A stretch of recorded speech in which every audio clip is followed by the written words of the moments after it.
नुहे दल बहुत थर मत फसैला आप जानते बाणपुर जो घटना घटला से विजु जनता दल हाथ रहा सरकारी पुलिस को लगे मो ना केस कले ये ईवीएम घटन मु जड़े भोटर मु भोट दबाक जाइली मो माने महापर्व निजे सामिल होगा जाइली षड्यंत्र करी विजु जनता दल वाला ताकू भांगिले से कथा वीडियो सोशल मीडिया रे बुलूची मोर कौन दोष ना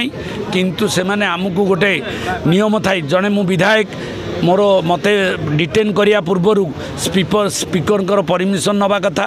इतला नवा कथा कौन कारण न था कि मते अटक करके रखिले एवं चोरंक भलिया मते राति अध्या नहीं कि जेल रे देले तथापि मोर दुख नहीं जेल जीवा